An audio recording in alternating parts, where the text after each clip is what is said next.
Are you a lifelong fan of General Hospital? Are you a new fan who wants to know more about the history of the show? Do you enjoy talking about the show with others? Do you find yourself yelling at the TV? Is your self-care an hour a day in Port Charles? If so, we invite you to join hosts Amanda Kimmel and Shannon Coach at the place where all the hidden conversations take place and secrets are revealed. Meet us at Pier 54, a General Hospital fan podcast. Hi. Hi. Welcome to the Port Charles 411, all about New Year's Eve. You need a little party horn. That's my noisemaker. That's nice. Oops.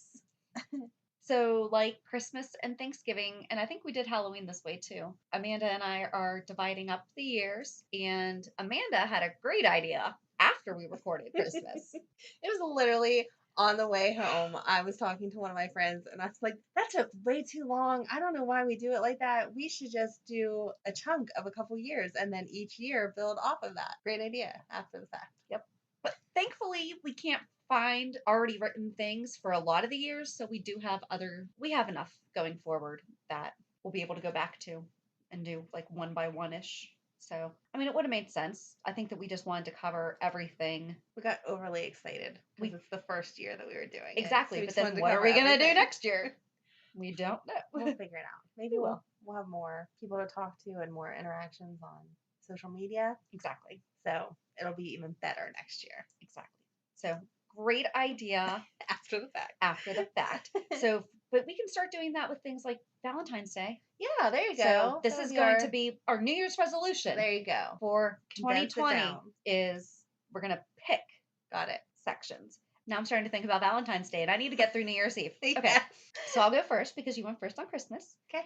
And we only went back to 1993 because our favorite source for this type of thing now is Curlyqgrl. She only went back to 93. And we also used YouTube, as mentioned many times. Because Shannon loves YouTube. I do. It really clarifies a lot of the stories. Like we talked about on Monday's recap with the whole Laura announcing her sex with Scotty and everything. Yeah. You know, reading it and seeing it, two totally different tones. Correct. And even still, there's some things that I found in, just New Year's Eve. So I was able to find a couple years before on YouTube. But they're random ones on New Year's Eve. Yeah, like 1988, 1986. They had a lot of really early 80s, and then they jumped to 88, and then they jumped to 93. Yep. So we can do those next year. There you go. Yep. Wait. Yes. So for Christmas, we took note of how many rings were exchanged for Christmas. Okay. For New Year's Eve, I actually think that we need to take notes, and this will be ongoing if we're going to keep going backwards eventually, of how many were masquerade parties. Okay. Because I've never been invited to a masquerade New Year's Eve party, but there were a lot of them and some that weren't covered in this timeline, so when we go back eventually, we'll see it. But masquerade is like a thing for New Year's? Sure. Okay. I don't know. According to GH, it is. We'll see how many you have. So I don't think I had any. No? I don't think. Okay. But you brought up a good point because as I was doing my research, I don't know if you ran into this. Sometimes they didn't label the video correctly, so they would say 2010, but it was actually 2009's New Year's Eve going into. Yep. So had to clarify that a little bit. But yeah. So in 1993, they celebrated at the Outback, which is Mac's old restaurant. And Damien and Lucy discussed their bet. And they had a bet that was very similar to How to Lose a Guy in 10 Days, that he would have to seduce the female that she picked for her shares of ELQ. Ooh. Felicia was being annoyed by Ryan continually hitting on her. He suggested that they go skydiving to celebrate the new year. Felicia says she doesn't think that Mac would go for it, and she needs to think of her daughter, because right now we only had the one. And Ryan chastised her and said, what an example you're setting for your daughter by letting her miss out on things she wants to do because a man says no. Ooh. And she was like, it's not just that Mac is saying no. She's like, I don't even know if Mac's going to say no. What I'm saying is, I'm not going skydiving for the new year with a killer. But I don't think that we knew that he was a killer yet. No, I don't think that's what she said. And Mac still had a really bad accent. Oh. Yeah. Eddie Main and the Idle Rich were playing at a bar in New York. Eddie Main. Yep. I love him. They began with The Girl Won't Be Lonely Tonight, and then they sang Seventh Son.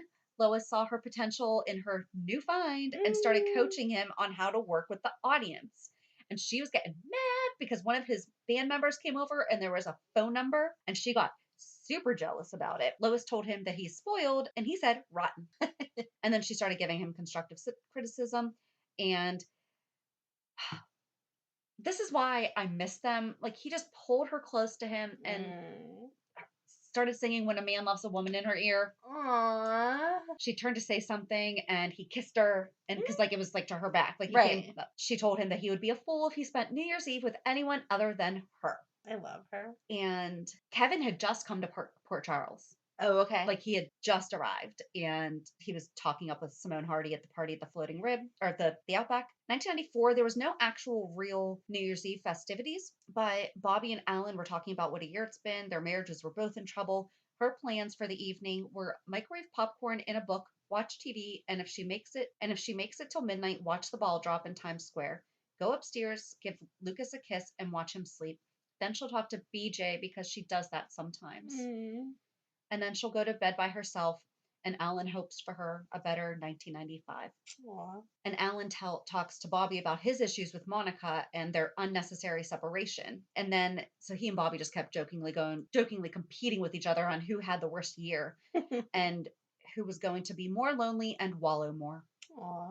Tony winds up going over to Bobby's because I guess they were still living together. So I need to go back and rewatch all of this because I think they were still living together. Okay. But she had just made herself a meatloaf sandwich. This is actually where that inner monologue came in that I talked Oh, about during last yeah. week's Christmas episode. Okay. It was New Year's Eve, but the episode that I watched obviously was part of the Christmas segment and it was labeled as such. So, but when I found the clip, it was from December 29th, 1994, and Bobby had made herself a meatloaf sandwich, which is his favorite. And so he had just gotten in the house and sat down, and she was like, "Oh, here, would you like this sandwich?" He was like, "No, no, no, you made it for you." And she's like, "I'll go make another one. Just put your feet up and relax." That's when the whole inner monologue starts. So if you don't know what I'm talking about, go back to last week because I'm not repeating all of it, but it was great.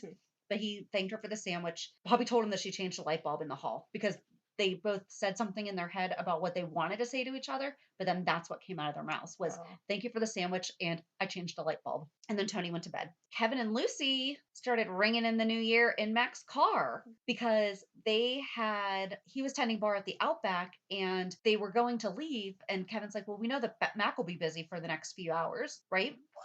And Catherine was there. But then, so they found Mac's SUV and like pulled up. So they started kissing under, like, they raised up his tailgate. Okay. And so first they started kissing under it, and then they were like, "Hey, we can really, take advantage of all this." I guess Catherine was supposed to have an appointment and it got canceled. So Mac was like, "I can take you home." And so they wound up being stuck in the back of the SUV, and they overheard how Catherine was saying how pretentious Lucy is. And Mac was like, "I'm surprised you guys don't get along better."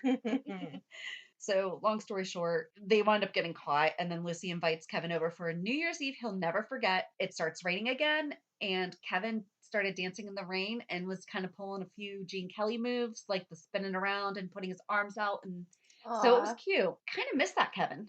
Yeah. 90s Kevin was really, really good. He's very, Him and Lucy were good together. they were, because she brought out his fun. Yeah. He doesn't have fun now. Uh-uh. We need a little bit more fun with Kevin. So in 1995, I couldn't find a video and there was no writing. 1996 was Jason Morgan's first New Year's, and there was a party at Luke. AJ came to get Jason and said that he wasn't going to a family party if he couldn't bring his little brother, and Jason declined and said that he went to Christmas because he likes Lila and she likes him, basically for who he is. Sonny and Mike were kind of going back and forth, arguing a little bit, and Sonny told Mike, "You might be a two-bit grifter, but at least you're not a quartermain." Compared to Jason, I almost feel lucky. Ned invited Jax and Brenda to the Quartermain party. AJ told Keisha that he was considering proposing, but he wasn't proposing yet. So you need to keep quiet, but I need you to think about if you could spend the rest of your life with me. Okay. So he was like proposing to propose to her. I guess so. All of Port Charles celebrated New Year's Eve, although some gatherings were more festive than others. Felicia carried on the tradition of New Year's party at the Brownstone. Tom and Felicia helped Audrey get through their first New Year's Eve without Steve. Everybody felt awkward when Tony arrived at the Brownstone with Carly as his date, and everybody avoided her at the party. That's Who'd have not thought? shocking. Bobby didn't know that Tony was going to be there, and Oh. certainly not with Carly when she dropped Lucas off at the Brownstone. As New Year's Eve chimed, Brenda kissed Edward on her way over to Jack's on the cheek. Like the way that Yeah. this was written, and then I watched it, I'm like, when did Brenda plant one on Edward? No, He on didn't. the cheek. They Yeah. were cute. She loved Edward and Lila. Uh-huh. Ned and Alexis toasted, and so did Justice and Dara. Robin called Sunny and Jason, and Sunny steered Gina away from Jason so that Jason could take Robin's call, wishing them a happy new year. Emily went out because Alexis was stopping by because she was doing a case or something, Okay. and Nicholas was in the driveway. He wasn't coming in. Oh. And Emily was like, "You mean Nicholas Cassadine is in the?" I mean, she was such a teenage girl in the 90s. Do you mean that my crush is right there? I will totally go get him. And then Monica comes out, drags her inside because she didn't have a coat on. Uh huh. Mom, leave me alone. I gotta say hi to this hot She put her guy. coat back on and she went back out to the driveway and they just both stared out into the night. And Aw. Bobby kissed Stefan at the hospital and Tom Hardy toasted to Dad. 1997, although it did not happen on New Year's Eve, it's important to note this was the year on December 29th that Michael Corinthos Quartermain was born. Liz made reservations at the Outback for New Year's Eve, and it was the first time that she had met Felicia. She had invited Sarah to go, and Sarah asked if it was just because their Graham wouldn't let her go by herself, Mhm. because Liz was a bit of a troublemaker, as we mentioned in her deep dive a couple months ago. Yes. She tried to invite Lucky through hinting at it, like, hey, you gonna be there? You gonna be there? And he didn't show up. Sarah was supposed to do something at the Cassadines because Nicholas was coming home from the hospital. He wound up, remember, this is when Nicholas couldn't talk and he was in the hospital. And so he was writing notes for everything. So Yes. when he came in, he just wrote leave on the note. And so she left and wound up going to the Outback to meet Liz. And Liz had a small bottle of champagne in her purse and she brought it out and showed it to Sarah. And Felicia walked right over, took it, and went right to the bar. Bad Liz. Stefan proposed to Catherine, and she said that it felt so wrong to be happy, but after everything they had been through, it was finally right. Stefan told her, spend tonight with me and every night. Light up this musty old place and make it a home. I loved Stefan and Catherine. They were cute together. They were. An evil couple. They were cute together. And then back at the Outback, Sarah joined Liz at the Outback, and she, Liz was all disappointed. Dara did a tribute to Mary May Ward, dedicating a version of God Bless the Child in her memory. And with a song playing in the background, we got to watch a montage of Jackson, Brenda acting happy, Stefan and Catherine necking in front of the Christmas tree, Ooh. and Nick was brooding outside.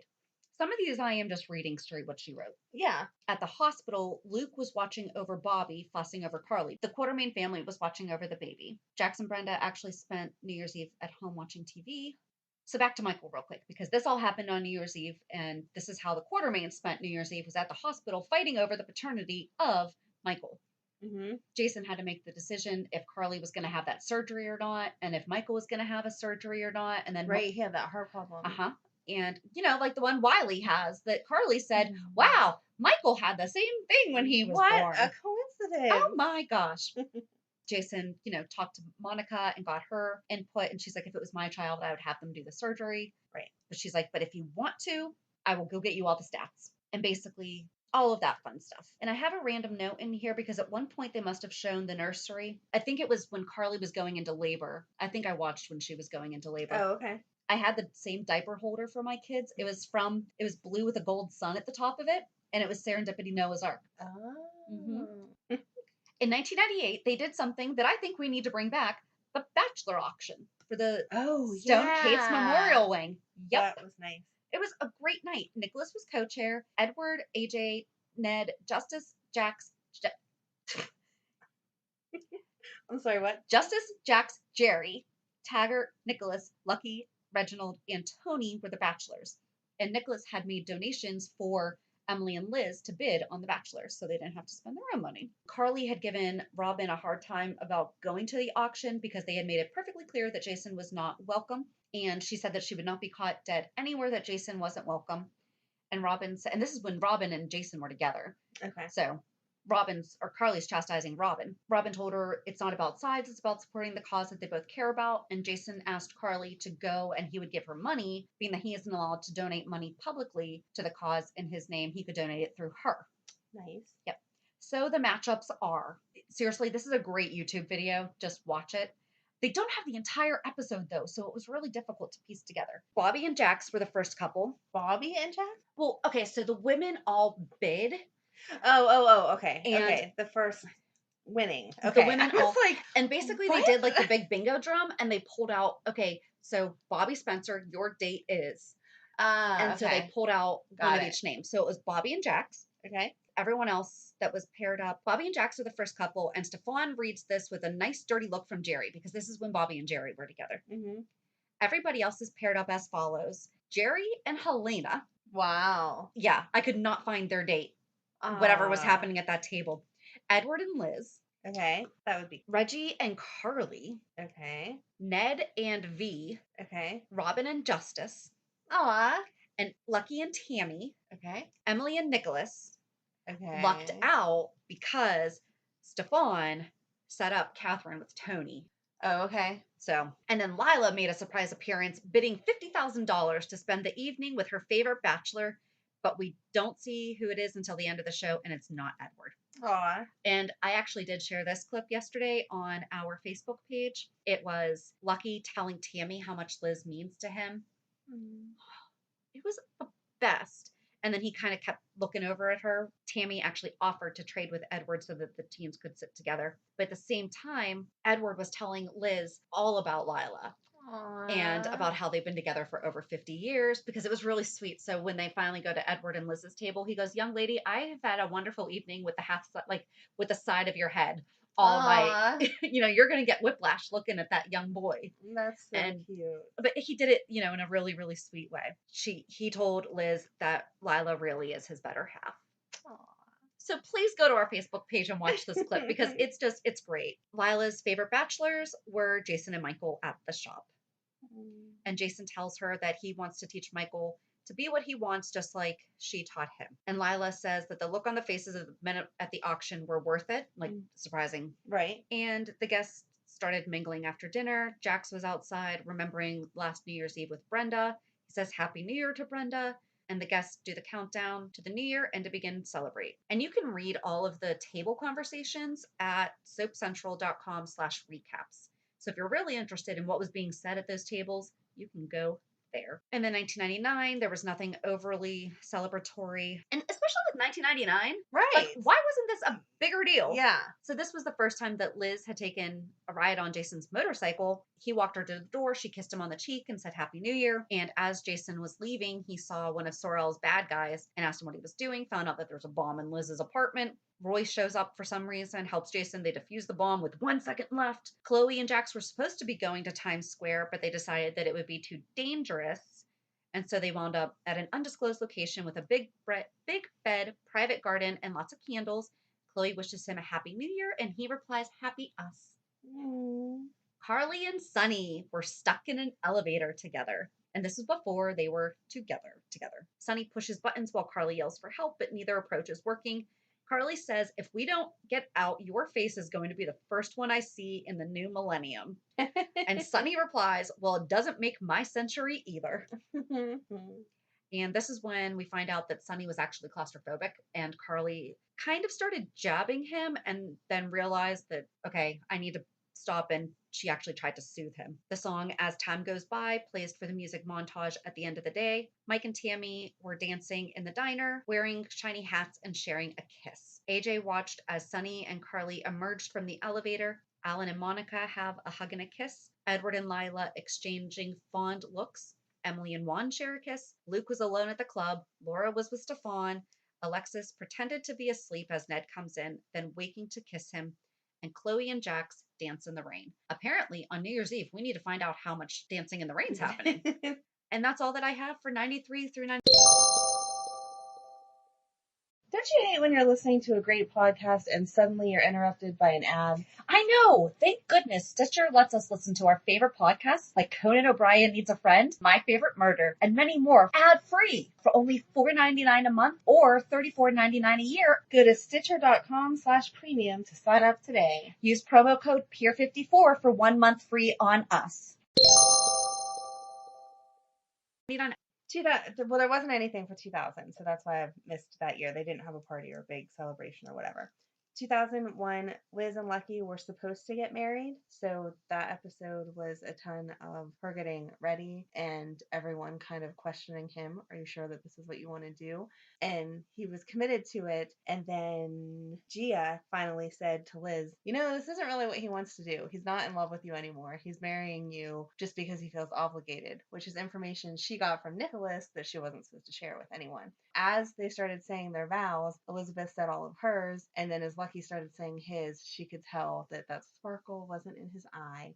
And so she stopped the wedding and went upstairs and cried. And I'm gonna Nicholas cry. was all PO'd at Gia for spilling the beans because that was not her place to tell anything. Mm-hmm. And Lucky went up to Liz and tried to convince her, no, really, but she was not going to marry him, knowing that that wasn't what he wanted. So that was a wedding that didn't happen for New Year's. Alexis was with Sunny that year, which just still feels weird to me. She was not dating Ned, but dating Ned enough that he had assumed that they were going to spend the evening together. And she said she just wanted to stay home. But this is when her sister was in town, which I completely forgot Alexis had a sister, Christina. Oh, that's right. And See? that's who Yes. But until you say it, you totally, that character was she not died. significant enough. Right. But she just, I don't know. Some characters you never forget. That chick just didn't do it for me. So I don't think about her. We'll have to do a whole 411 about the Right? people you The forgot. people we forgot about. So Alexis says to Ned, no, she doesn't want to go out or she's not going out. So Ned goes out with Christina just so, someone to hang out with on New Year's or whatever. Well, then Sunny stops by and says to Alexis, can I ask you a favor? Will you be my date for this party? So as Ned is going out with Christina, Alexis comes down the stairs all dolled up, Oh, ready to go out with Sunny. And Alexis is living in what is now Jason's penthouse, which I never realized that she had lived there. oh my gosh. There's probably we'll do a whole On episode about the who penthouse. on who lived where when. Yeah, because Well, because we talked about Sunny the fact that lived in Jason used to live Sean's. across the hall. Right. Right, and that was Sean's old penthouse. Yes. So Alexis was with Sunny, Ned was with Christina, and Carly was hanging out with Xander because he didn't have anywhere else to go. Okay. And so they just kind of, nothing inappropriate or whatever, but it still feels weird to me that she would be spending her New Yeah. Year's with him. 2002 was the black and white episode that I mentioned in Monday's episode. It was a good episode, but it didn't make any sense. This is when Carly and Rick were business partners, which was very weird. You remember What were that? they business partners They were for? going to go into making a club or having some kind of business. And so they were checking out different places to have, Okay. like where they were going to open up their Yeah. next restaurant, club, whatever, together. So they were in this old building and they looked at the like blueprints of it and saw that behind this wall there should be a whole nother room, but it was completely blocked off. So they sledgehammered it, because that's what you do, right? And made this opening in the wall. And when they stepped through, there was a bar set up and it had a little dance floor and whatever. And this lady appears kind of out of nowhere and says that she lives across the street and that this was her bar that she had opened up back in the 1920s. Okay. 1926. And so all of the characters of that time on General Hospital were made into characters from 1926. Okay. So it shows this whole video back and forth. The characters kept with what their normal personalities were. Like Okay. Sonny was a mobster, Jason was his enforcer, Jason was with Courtney, Sonny was with Carly, but they were the 1926 characters. So it Okay. all played out that she had opened this bar and it was supposed to be the most wonderful day, but it was opening day and closing day because at midnight the bad guys came, hired by AJ, but again he had a different name because it Mhm. was 1926 character, and they shot up the whole place. Now they're flying bullets everywhere, scattered across a room that looked to be about the size of a normal living room because it was just a little dive bar or whatever. Only person that got shot and killed is Jason, even though Sunny's standing right next to him and all these people are there. So then it goes on to tell you that Jason's character passed away and that Courtney's character went insane and they had to commit her to the insane asylum. Then Sunny's character knew that it was AJ's character that had set this up, and so he went and killed AJ's character and didn't even try to hide it. Oh, wasn't that foreshadowing? I guess so. Maybe that was the point of it. So he kills him, but he doesn't even try to pretend like he didn't kill him. He stands next to the body. The cops come and arrest Sonny's character. Sonny's character spends the rest of his life in prison, And Carly's character says she knows she can't take care of their son. And so the kid's like 6, 7. She gives him up for adoption to a different couple. And so this lady's telling, like, this is That her actually life happened a lot story, during that blah, blah, blah. time. And I get that. And again, it was a good episode. Like, it was really good to watch, and it was neat to see them and their different characters. And it reminded you how much Courtney loved Jason and how cute Mm-hmm. they were and everything. But it did not tie into, except for maybe foreshadowing, like you said, it didn't tie into any storyline Okay. whatsoever. It was a complete separate episode of this happened in the 1926 bar. On New Year's Eve, and That was it. Yeah, okay. on New Year's Eve. Well, it's fun and different. And the thing Mhm. is, I think they do things like that just also to give the actors something different to do. Yes, it says at the end, Rick escorts Catherine home, which is this old woman from across the street. Sunny and Jason find a tearful Carly standing in the abandoned speakeasy, and that Whatever was became of that thing. speakeasy? That was it. It opened and closed that day because of the shooting. No, but I mean with Carly and Rick. Oh, what they did? I don't know. I don't think they bought that space. I don't know what they went into next. If you remember, let us know what happened to that place that Rick and Carly. It just felt weird to me. And I know, obviously, we know what happened afterwards, and that's why, but it felt weird to me to see her and Rick, like, just palling around, like, Right. we're gonna check out this space together. It was very, very weird. And then 2003 was also crazy. I did not watch this episode, but the entire thing was Dylan having a crazy dream. The Okay. Quartermains were fighting, and he went into the other room and turned on the TV and fell asleep in front of the TV and had this crazy dream about he was some country bumpkin and he came to town to find his real parents, and somebody introduced him to this girl that was trying to marry him just because she wanted his money because she had figured out that he was the long lost son that was going to inherit this, but he was really in love with this other girl that was actually Georgie playing a different character, and it goes through the entire thing of But that was these totally nothing New Year's related. right, exactly. Huh. So again, At least the I'm speakeasy was. right. Speakeasy happened on you. So 2003 may be a really good episode to watch. I didn't watch it because after I read the description, I was like, except for the fact that they were fighting because it was New Year's, nothing in this entire storyline Right. is New Year's. Had all the characters in it. Alexis and Coleman were his adopted parents. Aw. And when he awakens, he realizes he has a message from Georgie asking him to meet her at Kelly's. He rushes out, but when Dylan arrives at Kelly's, he finds that it's only Sage. As the bell tolls of the midnight hour, Sage suddenly kisses Dylan. So that was the only. Was Sage the other girl that was trying to marry him? Yes. Okay. Yes. Yes. 2004. Here's one for my tally because I knew they were in here. Jack hosts a lavish masquerade ball with most of Port Charles' movers and shakers as his guests. He shows off his newly renovated Metro Court Hotel, which stands on the site where the Port Charles Hotel stood before the tragic fire the year before. Guests are decked out in a flashy costume, including a Barbella outfit worn by Courtney and bottomless pants donned by none other than Jax himself. Sunny can't believe his ears. Oh, I watched this episode. So everyone's at the party, and Carly, I guess, wanted to go to the party. Okay. Cause the way that this makes it sound is that that Carly and Jax aren't together at this time. So it shows Sunny in his penthouse that used to be Sean's with little Michael and little Christina Mm. and little Morgan taking care of them. And Sonny's losing his mind because he does not know how to entertain 3 kids. Letitia has the night off, so he has no nanny and no one to help him. And Michael is trying to get Sonny and Carly back together. So he knocks, you know how they have those fancy stands that no one in real life, I think, actually has with Yeah. the alcohol and glasses on it. So Michael knocks that off and it crashes to the floor. And Sunny's like, "What happened?" And Michael blames Christina.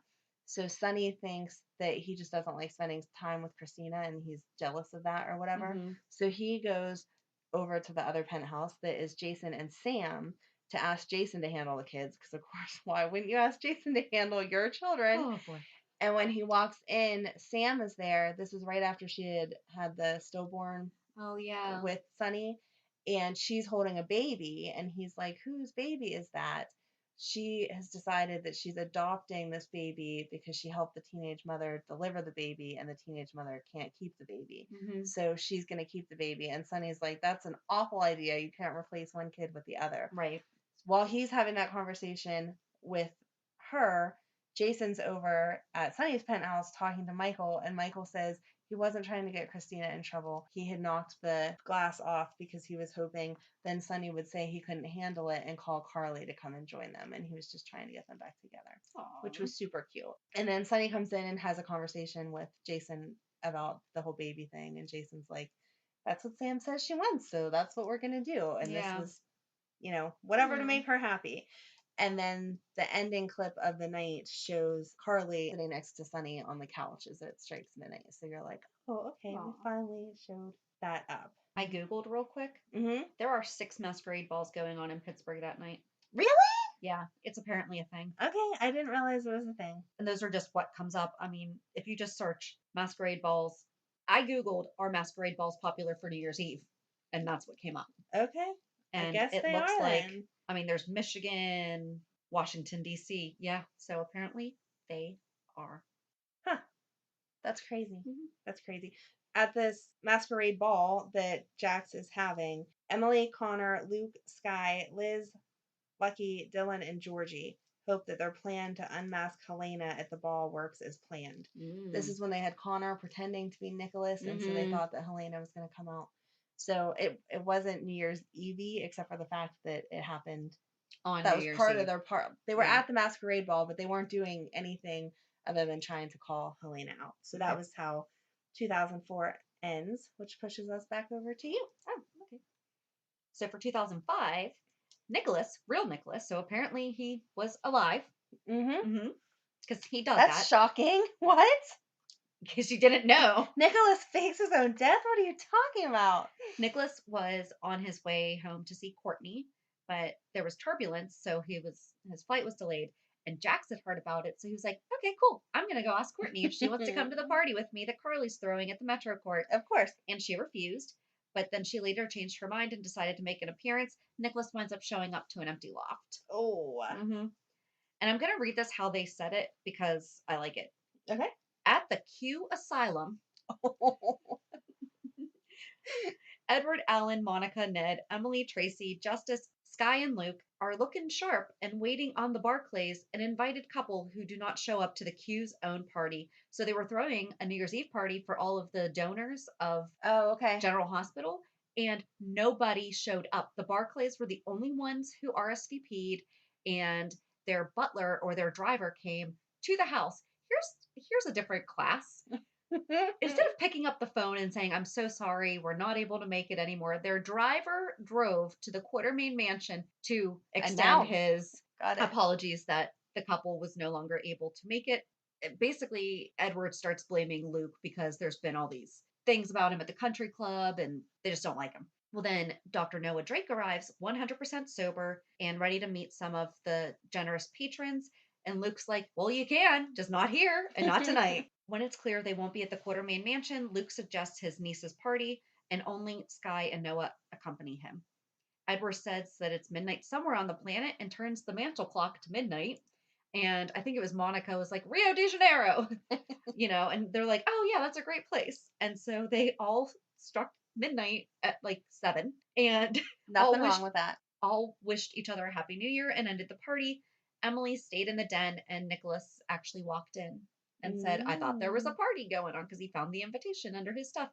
And she's like, "Well, there was, but No one showed no up. one showed up. So there's a party at the Metro Court if you want to go." And he decided to stay with Emily. Mhm. And he's like, "Courtney's with Jax. I know it." And she's like, "You don't know that." Right. So, despite everything, at the penthouse, Sam and Jason were preparing to enjoy a romantic start to 2006 when bang, bang, bang. No, not guns, but Carly's fists actually knocking on the door for once. I guess instead of her just Walking barging in. Yep. She's flummoxed. I like how she writes sometimes. She's flummoxed that Jason isn't going to her party. Like, she was mad. And Jason's like, "I don't like parties." How are you Jason's best friend and you don't know that? Because Well, he told her, he's like, "You know this. I don't like them." But she wanted Jason to go. Sam was like, because she said something about, did you tell Sonny about the party? And Jason's like, "Why would I tell Sonny about a party I'm not going to?" Yeah. And Sam said, "Oh, because you wanted Jason to say that he was going to your party so that Sonny shows up." Mm-hmm. Because we are in middle school Yes. or high school. Let's do high school. So Sam said that they need to go to the party because if Sunny did just happen to show up, sparks would fly and Jason would be called anyway. So why don't they basically just get there and be there? Dylan, Jesse, Maxie, Leslie, Lulu. Yeah. I don't know why it's written that way. Lucky and Liz arrive at Kelly's, although Lucky and Liz don't stay very long. All the stuff's going on, and so basically, Dylan is getting all angry and upset about whatever because Georgie wasn't giving him all of her attention. Teen drama. And Georgie pulled Dylan outside Kelly's, where falling snow manages to cool down the fighting young couple. Oh. When Dylan admits that he fears that they're drifting, Lucas comes out and comes out. Ah. Could not find the video of Lucas coming out to them. No, I didn't see that either. You saw him walking out of Kelly's, but you Yes. didn't see him coming out. Right. So, but I guess I don't remember if that is the first time that Lucas came out because when you look up Lucas coming out on General Hospital, there's shorter videos later on in January of him telling certain people, Okay. but not from that night, not like where he's in his group of friends and maybe Right. he shares with them. So I don't remember it. I don't either. In 2006, Spinelli surprised Sam, who was planning a romantic night for Jason. Spinelli said that the roads are closed, and she admits that he is odd and amusing, but she's in love with Jason. So I think that she thought he was there to No. move in on the fair Samantha. Spinelli admitted that he's never been in love. Aww. And Sam said that she can't wait to start a family with Jason, and Spinelli tells her she's going to be a great mother. And Jason made it home just in time for midnight and embraced Sam. Yay! A lonely Lucky closed down Kelly's. The snowfall sparked a flashback to playing with Elizabeth in the snow. Lucky was flashing back to more happy memories with Liz when Maxie flounced in from the snow wearing a miniskirt and sexy pumps. She managed to tempt Lucky to dance with her, and at midnight they kissed. Robin met Patrick, who wanted to take her to the Metro Court for New Year's Eve, but she wanted to stay in. He balked, but she decorated his bare apartment and they made love. At midnight, they share champagne in plastic cups. An emotional Liz lost control of her car in the storm and skidded off the road. She stumbled out of the vehicle and managed to knock herself unconscious on some nearby rocks. Sky, Alcazar, and Lila Ray appeared at Carly's door after their car slid off the road. Very, very icy night that 2006. And Maxie's walking around in high heels. I know. Sunny appeared at Carly's seconds before midnight. Michael had called him. So maybe we need to start keeping track of this. How many times does Michael call Sunny? Oh, there you go. And he kissed Carly on the cheek. Okay, and then New Year's Eve 2007, Sunny and Kate had gone to New York to attend an art gallery function. And, he spent $103 million as a late Christmas present. Oh, wait. Cash. Oh, my God. Yep. Where do I find someone that has that kind of money? And it's not really New Year's. I just thought that was interesting that that's how they were spending their New Year's Eve, but it wasn't like a party or anything. Carly was throwing her annual party at the Metro Court. Jax wasn't there because he had woken up with Carly's flu, so she went by herself. Jerry was speaking French to all of the guests. She had no idea what he was saying, but figured it was not anything good. And she then decided to take 2 waiters, get them to come to her home and lay out a festive spread so that she and Jax could celebrate New Year's and their love from the comfort of their home. Aww. So she ditched her own party. To be with her man. That was nice. Elizabeth went to the safe house and found a canvas that paint that Jason had left as a belated Christmas present for her, and he calls her to let her know that he has to be out of town and cannot join her. She's disappointed, but tells him that they will have other opportunities to share their love in the upcoming year. Lucky arrives at Sam's to take her to the Metro Court party, but they decide to stay at the apartment and take a bath together instead. Afterwards, they cuddle. I never liked Sam and Lucky. It was weird. Afterward, they cuddled on the couch so that they could enjoy the fireworks display over Port Charles. Nicholas does not leave Windermere, but not because he is still grief-stricken, as everyone thinks, but because he is kept company by the physical embodiment of his beloved Emily, who is dead, but still physically present with him. He does not question why or how Emily couldn't be with him. He is just glad that he can still hold her and touch her, and he dances with her and kisses her passionately as the new year begins. Aww. I know. Poor Nicholas.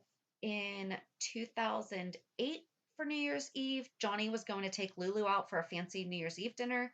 And she said, honestly, I would rather have pizza and beer instead of champagne and caviar. So they decided to stay in, and then they went outside and played in the snow, and then they kissed in the snow, all that stuff. Do you play in the snow as a grown up? I have. Oh, okay.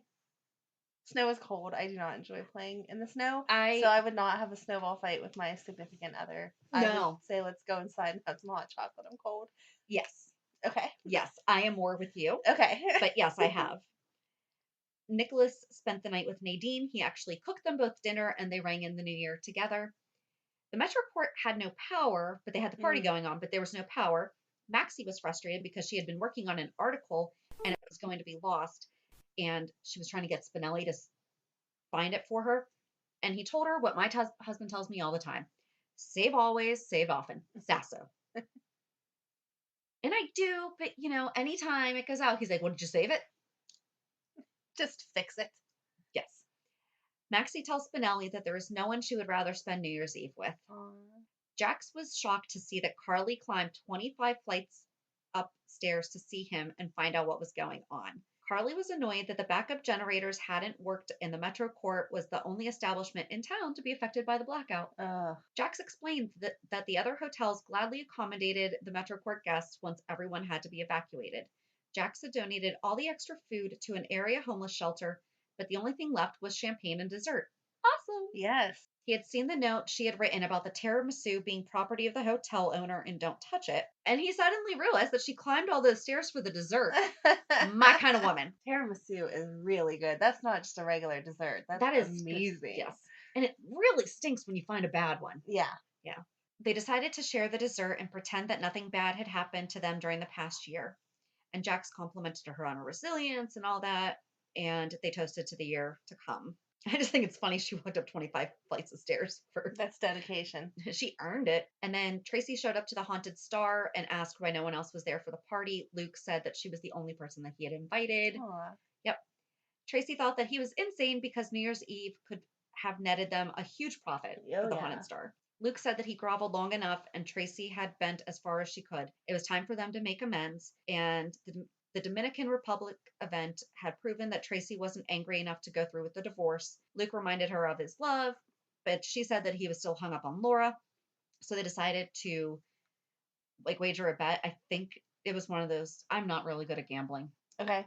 But they put money on two numbers. One was 21 because that's Laura's birthday is December 21st. Okay. So yesterday, happy birthday, Laura. And Tracy's birthday is April 6th. So they put it on 6. And it landed on the 6th. And Tracy gave in and gave him a hot kiss. Aww. Yes.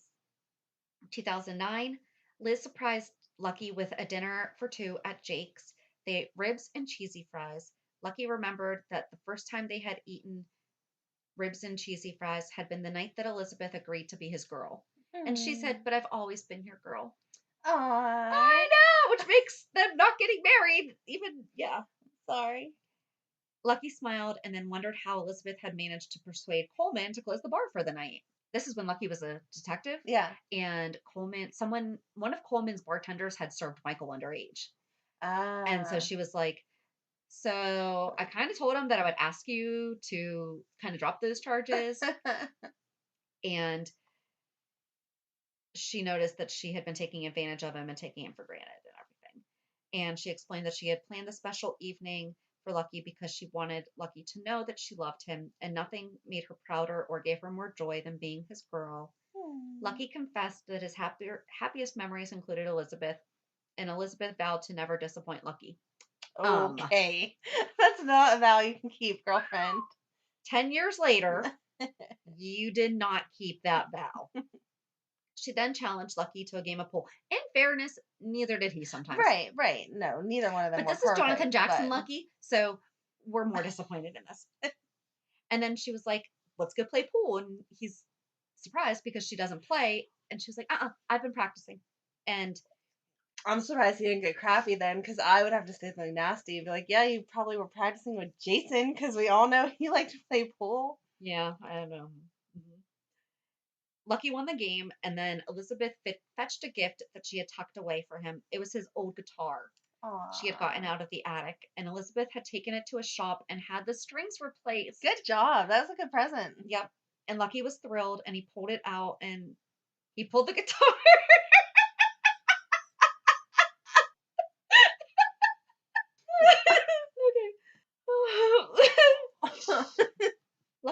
Curlyqgrl with the guitar, and then he started to serenade Elizabeth with the song My Girl. Mm. And then eventually the full version of the song started playing, and you see Mac and Alexis had been on a date, and their car broke down, and they danced beside each other with My Girl blaring from the car radio. I'm glad that one of their dates finally turned out into It was being a really date cute because they didn't dance together. They danced beside each other. So like she was dancing and he was dancing. That's And it cute. was they were dancing as individuals but together. together. Got it. And Robin and Patrick were supposed to have gone to the Metro Court for dinner where they intended to drink champagne, eat lobster, and dance on the roof. And then Epiphany was like, all hands on deck because they were both leaving the hospital. Right. And they wound up both going into surgery. And, Robin was down in the ER. And they're like, okay, hey, in case I don't see you at midnight, here you go. Mm. They didn't And make out. They just did. no, it was quick because, surgery. And then they resumed their shifts. So the montage also showed Robin and Patrick on the roof of the hospital. Mm. So they got to dance on the roof, just the wrong building. And at the Davis residence, Christina wondered where Kiefer would have taken her if they had been able to go out for New Year's Eve. And Kiefer said that he would have taken her to his house because his parents were out of town. And Kiefer wound up storming out after Molly caught them kissing, and Christina thought that they should stop what they were doing while they were babysitting. Very responsible, Christina. Yes. You could teach Lulu that. But he lost his mind and left. Yes. And then in an undisclosed location, James Franco, wearing a tux, sat at an elegant table set for one. A single candle illuminated the table as Franco prepared to eat his dinner. Okay. Yeah. 2010. Due to the extended New Year's holiday, ABC opted to air encore episodes of its entire daytime lineup, All My Children, One Life to Live, and General Hospital. This scheduling change was anticipated, and there would be no lost episodes as a result of the scheduling change. Regular programming resumed on Monday, January 3rd, 2011, and picked up where the Wednesday, December 29th episodes had concluded. However, all right. in that last episode on December 29th, Robin had invited Patrick to come over for New Year's Eve so that they could give their trial, because they had been separated. Yes. But to give their trial reunion a try. And that's when everyone was going on that ski trip that the bus wound up crashing. Oh, okay. So that was 2010. And then 2011, Robin and Patrick were supposed to go to a party, and Robin was putting Emma to bed, and Patrick passed out on the couch, so she curled up with him, and they wound up staying in. Spinelli asked Maxie to help him get spruced up for a New Year's Eve date. He wouldn't tell her who he was meeting. Maxie followed him to Kelly's and pretended that she needed to give him a tie clip, and he still wouldn't tell her. And I watched this episode. I think that she was the person. Okay. But she was dating Matt, and he was always respectful when she had a boyfriend. He did not. So I don't really remember this. Sam and Jason were apart, and when he called to tell her that Franco had left, it says Franco was gone, but Franco had left. And this was, again, James Franco. Right. She begged him to come home and stay with her, that he could just go after Franco the next day, but she just really wanted to spend New Year's Eve with him. At the party at the Metro Court, Dante and Lulu met up there, and it was right after they had gotten married the first time. And Dante said, the only thing better than ending the year with my scorching hot wife is starting the new year with her. Is the new one with her. Tracy had received an invitation to the party she thought was from Luke, and it turned out to be Anthony Zaccara. She storms out, he follows, and they wind up stuck in an elevator. Again, stuck in an elevator. Carly and Sonny had been, now Anthony and he proposed as part of his blackmailing to her. How romantic. Michael was grieving over Abby, but Carly invited him to the party at the Metro Court, and Michael toasted Carly, but it actually wound up more like roasting her. And he winds up asking her if Jax is still alive, because Michael had seen him at an airport when he had just spread Abby's ashes. Carly said that she didn't know if he was alive. I mean, this was in front of everybody. Wow. Like, Michael was flipping on her. Yeah. She said that she didn't know if he was alive, but she wasn't certain that he was dead either. And then Sonny and Carly started fighting bad. And Carly said that she didn't say anything because she didn't want Sonny to finish the job. Michael stormed out. Dante wound up going after him. And then they show Michael stepping over a guardrail, and he stepped right onto a road just as Jason was coming around the corner and hit him. It ends with both of them unconscious. Dun, dun, dun. Dun, dun, dun. They've made it. Spoiler. And now over to you. Okay. 2012. There was a party at the Haunted Star. This was so hard to visualize as I was reading it because this is when we had the One Life to Live characters as One Life to Live Okay. characters, and Yes. then we had to turn around and switch it all up. So, at the Haunted Star, there was a party.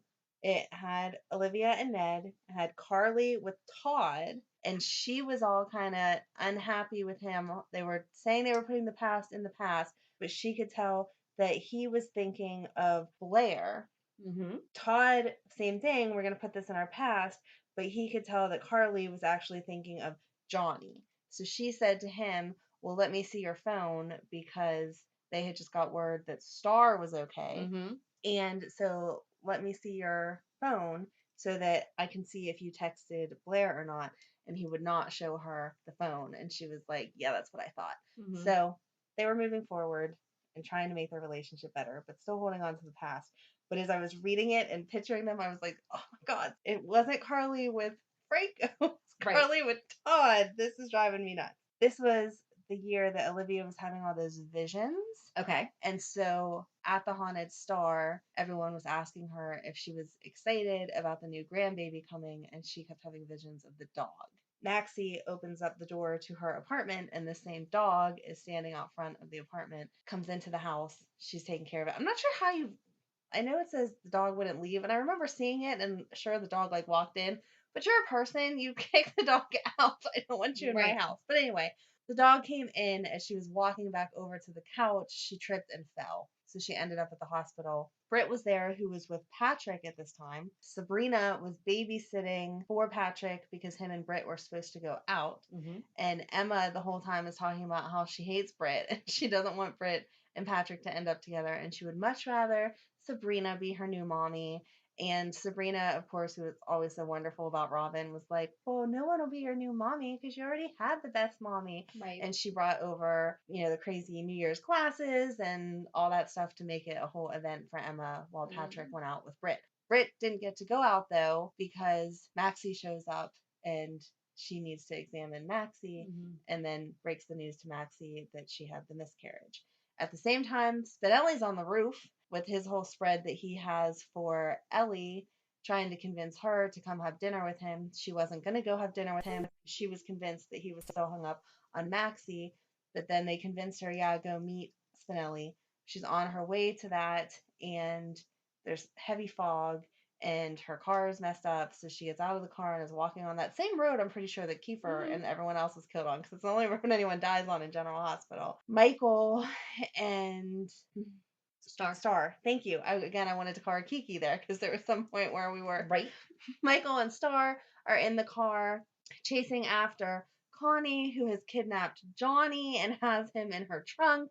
And because of all this fog, there's an accident. And so that's why Ellie doesn't show up to meet Spinelli. And it didn't get into anything that happened afterwards, but that was the storyline that That's led what was into. supposed to happen. Yes, that was the storyline that led into Maxie and Spinelli hooking up and creating Georgie.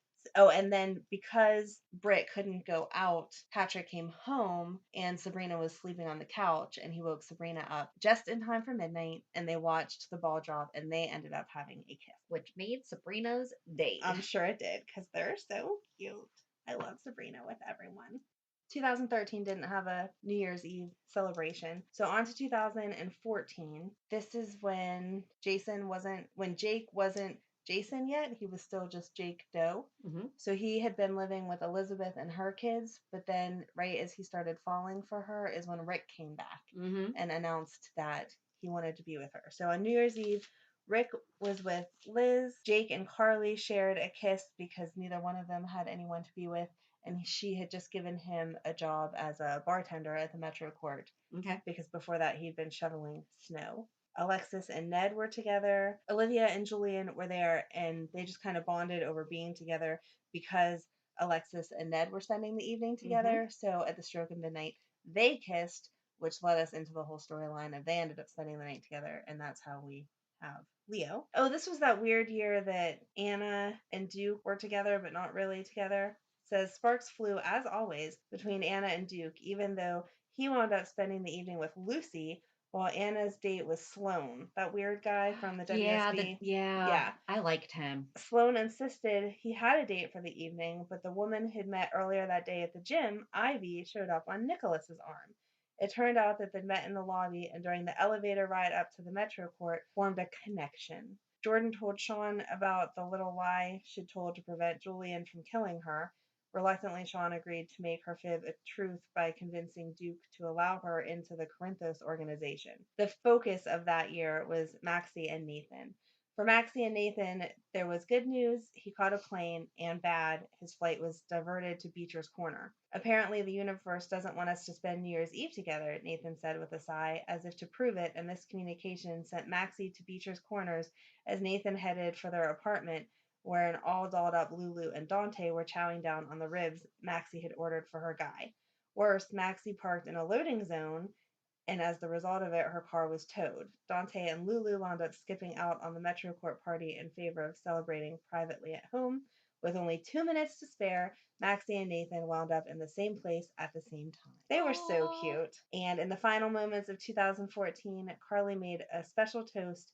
As we say goodbye to 2014, my wish is that we all learn from our mistakes and that we all find something good and precious to hold on to as we move forward, that we mend what was broken and that we heal what was hurt, and we honor those we lost by living life to the fullest. So, whatever 2014 has meant to you, I hope there's a better year yet to come for all of us. I like that toast. I'm going to screenshot it for you. You can No, recite it. I just like it. Change the dates. And then with that is whenever all the kissing happened. Again, Rick and Liz, Jake and Carly, because he was bartending, Alexis and Ned, Olivia and Julian, and then they already told you Nathan and Maxie. So on to 2015. This is when Robin's back, and so they plan an evening at home together, her and Patrick, because he's chosen her. They're putting their life back together, whatever. And they both end up proposing to each other. She wraps up a calendar and gives it to him, and it's just to symbolize that they can have all this time together to spend. 12 months. I think it was supposed to be an indefinite amount of time, but the calendar was what she used. She should have bought him one of those, like the blocks, Oh, that's a so good that idea. those don't Yeah, have those don't years. have. You're so smart. I just thought of that. Well, that's a really important thing if you're smarter than Robin, because she's supposed to be like a genius. She So is. you can put that on your resume. Morgan was on his medicine for his bipolar, and he went to the floating rib and was having drinks. So everyone was on him about you're not supposed Don't to do drink that. in your meds. And he just kind of told everybody to mind their own business. Sonny spent the evening at home because this was when he didn't have any feeling in his legs. They weren't sure that he was going to walk again Oh yeah. and all of that. Yes. Lulu and Johnny shared a kiss. This was after Dante had cheated on her with Valerie, but Dante and Valerie weren't together Right. by the end of the year, which is good because I did not like that storyline. Oh, Nina and Franco walked into the party on the Haunted Star, and then Curtis saw them and was like, no, I don't want to deal with you. Nina saw Curtis first and offered him a job as a model for her magazine. And then Franco walked in, and this is when they were still fairly all new or Yeah. whatever. So Franco walked in, and Curtis was like, no, I know who that is, and I don't really want to deal with any of that stuff. Pretty much everyone was at the floating rib. And then at the very end of that episode is Carly went to go get a new bottle of champagne because apparently you're not supposed to toast with a bottle that's already been opened. Somehow that's bad luck. I don't have enough champagne. I have multiple bottles that I'm using for I New don't Year's Eve. open until midnight. I guess if you have that much money, you have plenty of bottles. I don't know. She left the room to go get a new bottle of champagne. And when she came back makes in sense. and sat down, she noticed that his leg had moved. And he said that yes, he had just noticed that he was feeling in his leg. And so all was going to be right with the world because Sunny was going to be able to walk again. Yay. Yay! 2016, this is when Kiki and Dylan were together. I loved They were them. so cute. On a bus bound for Los Angeles, Kiki was stunned when the bus driver announced that the next stop would be in 5 hours. Dylan advised her to ignore him if it would help, but Kiki grumbled that she shouldn't have been on the bus if she'd have been able to, she wouldn't be on the bus if she was able to ignore Dylan. And so they go back and forth, and it was Kiki thought that he was with Valerie, and he points out that no, the night that she heard them talk about they were together, they weren't together. They were talking about how miserable they were because they weren't with the people that they wanted to be with. which was kind of like one of your stories earlier, where Yeah. people just kind of sat around reminiscing about how unhappy they are. So once Kiki realized her mistake, then they were, oh, we're so excited, and they shared a happy New Year's and a kiss. Carly wasn't with Sunny all through this episode because this is the year that Morgan died, and she just couldn't be with him because that would sacrifice other members of her family and make her life too complicated. Maxie and Nathan were supposed to get sick, and Maxie was dying of the flu. I remember that episode. That Mm-hmm. was really good acting of how sick she was. And then it turned out at the last minute that it didn't matter because Nathan couldn't get married anyway because he's still married to Claudette, so their marriage wouldn't have actually happened. And he just goes and takes care of her, and they end up snuggled in the bed together. She's asleep before midnight because she's so sick. But because they were supposed to get married, everyone was showing up to the church to celebrate their wedding. And with all of that was Nina and Valentine. And Nina proposes the great idea that they go ahead and get married because Lulu and Valentine were just starting their custody fight over Charlotte. And it would look better if they were a married couple Right. because Lulu was with Dante. So Nina and Valentine get married, and they did that cute thing of exchanging the ribbon off the Mm-hmm. flowers. That was cute. That was romantic. I will give him that. Jordan was with Andre that year, which feels weird to me now that she's with Curtis, but Mm-hmm. she was. And at the very end, Carly ends up going to Sunny's and runs in and gives him a kiss because you knew they were going to end up back together. Of That's course. just how it goes. For 2017, they had the pretty annual now at this point. We talked about this the other day where Mm-hmm. annual is not the first time and it shouldn't skip, but I feel like Metro Court's an annual party now. So they had that annual party. Nothing exciting was going on there. Sam and Jason were stuck on the Haunted Star and they shared their first kiss since Jason coming back as Jason. And there was fireworks Aww. and romantic music and they did a little flashback of them back in the day and stuff, but that was really the only New Year's Evie kind of stuff that was happening. And then in 2018, there was still a party again at the Metro Court, and Willow and Chase were together, so they shared a kiss.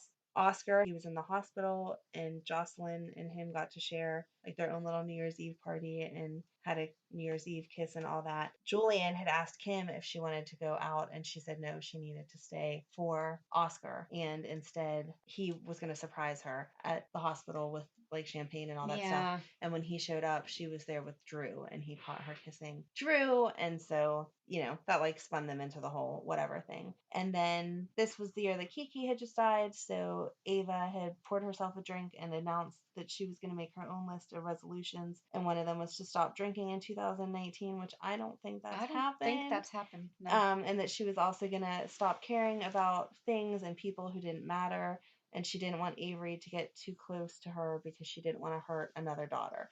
And that whole speech was brought on by she had found one of Kiki's old New Year's resolutions or New Year's like Christmas wishes, and she had wished for a puppy and to learn about art from her mom and just all that little kid stuff.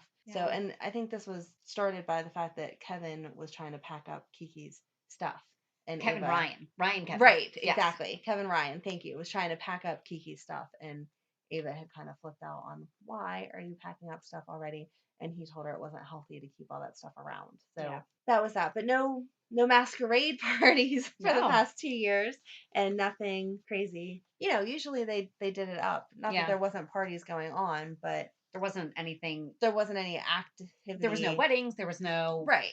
proposals. Nothing crazy. Just some people went to parties, some people stayed at Yeah. home. So that's been the last couple years.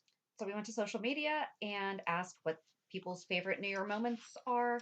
And if you're going to respond on Instagram, you can't put a YouTube link in it because Oh, we can't click right. on them. So I painstakingly, You're so dedicated. please don't do this again. Please don't put links in. Twins Mommy 05 said so many old faces in this clip that have come and gone. Duke, Rick, Patrick, Nicholas, Nathan, Drew, Sean. Hard to believe it was 5 years ago, but my favorite moment, of course, was Maxie and Nathan. And then Oh, right. That was the year I just talked about. Maxie and mhm. Nathan couldn't end up in the same place at the same time to kill him. So, And then she also said Jason and Sam Kiss 2017 plus highlights mm. and included the link to a video. Susie Q79. Just because Jason and Spinelli are in it, what happened to Liz, I can't remember. I don't know. I think that it was the montage from December 29th, 2006. But I didn't watch them. I just kind of title of the video. Ah, Um, but yeah, definitely share, in detail what you liked about, because typically yes. that's how people start jogging their memories, and Right. that's when we have a lot of fun, is when people engage and comment and just have fun with each other. So that was it for New Year's Eve, and we're kind of releasing this a couple days ahead of it, but Right. we are also going to do, for next week's 411, we're going to ask you what your favorite part of 2019 was and what your hopes for 2020 are for General Hospital. And do you have any? Know No, what I'm going we'll to talk share now? about it. Yeah, what am I doing? We'll talk about it on that show. I'll have some by next week. I will. All right, sounds good. All right, so until then, Have a good weekend. and we'll meet you at the pier. Bye. Bye. If you enjoyed today's show, we invite you to go to peer54podcast.com to subscribe on your favorite platform. Don't forget to leave us a review. And you can also follow us on many social media channels. Just search for Peer 54 Podcast. Also, we are not perfect, so if there is something that we missed or messed up, just let us know by emailing us at peer54podcast@gmail.com.